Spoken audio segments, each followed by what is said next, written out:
एक गांव में एक बहुत ही बुजुर्ग महिला रहती थी। उसका एक बेटा था और उसकी एक बेटी भी थी। बुजुर्ग महिला ने अपनी बेटी की शादी कर दी थी। एक दिन जब भाई दूज का त्योहार आया, तभी उस बुजुर्ग महिला के बेटे ने कहा कि माँ, मैं अपनी बहन के घर टीका करवाने के लिए जा रहा हूँ। जिसके बाद उसकी माँ ने कहा, बेटा, हम लोग बहुत गरीब हैं, तुम टीका करवाने के बाद अपनी बहन को क्या दोगे? लेकिन उस बुजुर्ग महिला के बेटे ने जिद करके अपनी बहन के घर जाने के लिए अपनी माँ को मना लिया। फिर वह भाई अपनी माँ की आज्ञा लेकर अपनी बहन के घर निकल पड़ा। जैसे ही वह थोड़ी दूर पहुंचा, तब उसको एक बहुत ही गहरी नदी मिली और वह उसे कहने लगी, मैं तुम्हें अपने पानी में डुबोकर मार दूंगी, क्योंकि मैं तुम्हारा काल हूँ। जिसके बाद वह भाई उस नदी से कहता है कि तुम मुझे थोड़ी देर की मोहलत दे दो, मैं अपनी बहन के घर टीका करवाने जा रहा हूँ। जब मैं वहाँ से वापस आऊँगा, तब तुम मुझे मार देना। जिसके बाद वह नदी भाई को आगे जाने के लिए रास्ता देती है और फिर वह भाई आगे की ओर चल देता है। थोड़ी दूर पहुँचने के बाद उसको एक शेर मिलता है जो कहता है, मैं तुम्हें खा जाऊँगा। इसके बाद वह भाई शेर से कहता है कि अभी नहीं, मैं अभी अपनी बहन के पास टीका करवाने जा रहा हूँ। जब मैं लौट कर आऊँगा, तब तुम मुझे खा लेना। फिर वह शेर उस भाई को आगे जाने के लिए रास्ता दे देता है और फिर जब वह भाई आगे की ओर बढ़ने लगता है, तो कुछ दूर पहुंचकर उसको एक सांप मिलता है और वह भी भाई से कहता है कि मैं तुम्हें मार दूंगा। वह भाई उस सांप से भी वही कहता है कि मैं अभी अपनी बहन के घर टीका करवाने जा रहा हूँ। जब मैं वापस लौट कर आऊँगा, तब तुम मुझे मार देना। वह भाई आगे की ओर चला जाता है और थोड़ी ही देर में भाई अपनी बहन के घर पहुंच जाता है। जब वह अपनी बहन के घर पहुंचता है, तो घर के बाहर से आवाज लगाता है, लेकिन घर के अंदर उसकी बहन सूत काट रही होती है। सूत को काटते वक्त उसका धागा टूट जाता है और वहाँ के लोगों की यह मान्यता थी कि अगर सूत काटते वक्त धागा टूट जाए तो बाहर कोई भी बुला रहा हो और वह बिना आवाज करे और धागा को बिना जोड़े चली जाए तो वह व्यक्ति मर जाता है। वह बिना आवाज किए धागा जोड़ने लगती है, लेकिन जब भाई की आवाज लगाने पर भी उसकी बहन नहीं आती है, तो वह वहाँ से जाने लगता है। तभी उसकी बहन उस धागे को जोड़कर तुरंत अपने भाई के पास जाकर उसको रोक लेती है और उसको अपने घर ले जाती है। वह बहन अपनी पड़ोस में रहने वाली महिला के पास जाती है और उससे पूछती है कि भाई दूज के दिन क्या बनाया जाता है। पड़ोसन उससे चिढ़ती थी और वह बहन को बताती है कि तुम तेल से अपने चूल्हे को लीपो और घी में चावल पकाओ। बहन घर जाकर पड़ोसन के द्वारा बताई हुई चीजों को करने लगती है और तभी उसका भाई उससे कहता है कि बहन, मुझे बहुत जोरों से भूख लगी है। लेकिन उसकी बहन पड़ोस की महिला की बातों में आकर काम कर रही होती है। जब उसका भाई रसोई में जाकर देखता है, तो वह अपनी बहन से कहता है कि तुम बहुत भोली हो, जिसके कारण तुमको सब पागल बना देते हैं। तुमने कभी घी में चावल पकते हुए देखा है और तेल से भी कभी चूल्हे को लीपा जाता है। तुम गोबर से चूल्हे को लीपो और पानी में चावल पकाओ।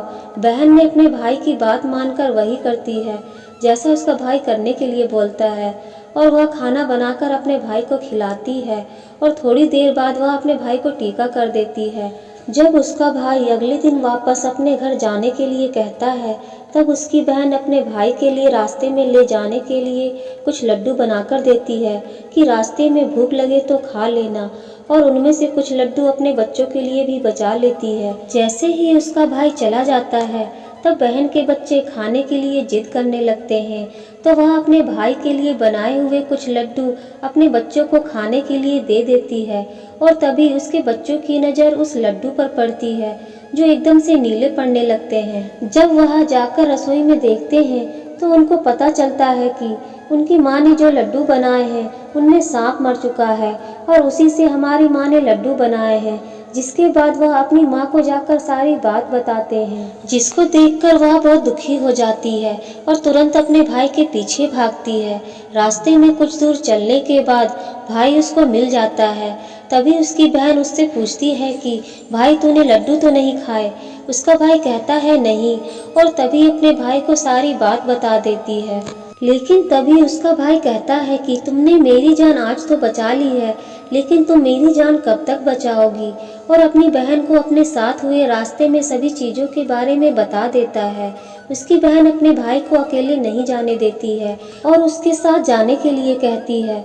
उसका भाई अपनी बहन को साथ आने के लिए मना कर देता है, लेकिन उसकी बहन जिद करके अपने भाई के साथ जाने लगती है। कुछ दूर चलने के बाद उसकी बहन को प्यास लगती है, तो वह अपने भाई से कहती है, भाई मुझे पानी पीना है, बहुत जोरों से प्यास लगी है। उसका भाई कहता है कि यहीं पास में एक तालाब है, रुको, मैं उस तालाब से तुम्हारे लिए पानी लेकर आता हूँ। वह अपने भाई को तालाब के पास नहीं जाने देती है और अकेले ही तालाब के पास जाती है। जब वह तालाब के पास पहुंचती है तब उसको एक बुजुर्ग महिला मिलती है। बुजुर्ग महिला को तालाब के पास देखकर बहन उससे पूछती है, आप कौन हैं? जब वह बुजुर्ग महिला बताती है कि मैं एक भाई का इंतजार कर रही हूँ, उसकी बहन ने एक सांप को मारा है जिसके लिए मैं उसका काल बनकर बैठी हूँ। उसकी बहन उस बुजुर्ग महिला से अपने भाई की जान बचाने के लिए पूछती है और तभी वह बुजुर्ग महिला उसे कहती है कि तुम अपने भाई को खूब गालियाँ दो और जब तक उसकी शादी ना हो जाए तब तक तुम उसकी सारी घात टाल दो, तो तुम्हारे भाई की जान बच सकती है। बहन तुरंत वापस जाकर अपने घर से एक मांस का टुकड़ा, एक चुन्नी और एक कटोरी में थोड़ा सा दूध लेकर अपने भाई के पास आती है और साथ चल देती है। जैसे ही वह दोनों रास्ते में थोड़ी दूर चलने के बाद जंगल में पहुंचते हैं, उनको वहीं एक शेर मिलता है जिसने उसके भाई को मारने के लिए पहले भी रोका था। जैसे ही वह शेर उसके भाई को मारने के लिए आगे बढ़ता है, तब उसकी बहन शेर को एक मांस का टुकड़ा खाने के लिए देती है, जिससे शेर उस मांस के टुकड़े को खाने लगता है और दोनों वहां से आगे चल देते हैं। आगे पहुंचकर जब थोड़ी दूर पर वहीं एक सांप मिलता है, तो वह सांप को अपने साथ लाई हुई कटोरी में दूध को सांप के आगे रख देती है, जिससे सांप दूध पीने लगता है और वो दोनों आगे की ओर चले जाते हैं। आगे जब नदी के पास पहुंचते हैं, तब उसकी बहन नदी को एक चुन्नी देती है, जिससे प्रसन्न होकर नदी उनको आगे जाने का रास्ता दे देती है और थोड़ी देर बाद वह दोनों अपने घर पहुंच जाते हैं। घर पहुंचकर उनकी माँ अपने बच्चों को देखकर बहुत खुश हो जाती है, लेकिन उसकी बहन अपने भाई को गालियां देना शुरू कर देती है। ये देखकर माँ बेटे दोनों आश्चर्यचकित हो जाते हैं और थोड़े दिन बीतने के बाद जब अपने बेटे का विवाह करने लगती है, विवाह के लिए जब निकासी की बारी आती है, तब उसकी बहन कहती है कि पहले मेरी निकासी करो और मेरे भाई को आगे के रास्ते से नहीं, पीछे के रास्ते से ले जाओ। बहन के ऐसे बोलते ही आगे का दरवाजा टूटकर गिर जाता है, जिसको देखकर सभी लोग हैरान हो जाते हैं।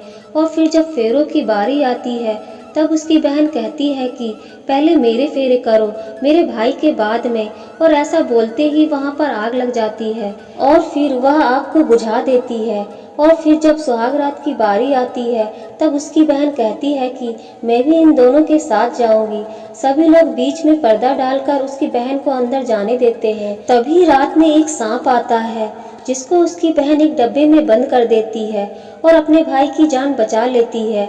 और सुबह होते ही वह सभी को सच बता देती है कि वह ऐसा क्यों कर रही है, जिससे सभी लोग उसकी बहन की प्रशंसा करने लगते हैं और उसका भाई भी अपनी बहन से बहुत खुश हो जाता है और तब उसकी बहन वापस अपने घर चली जाती है।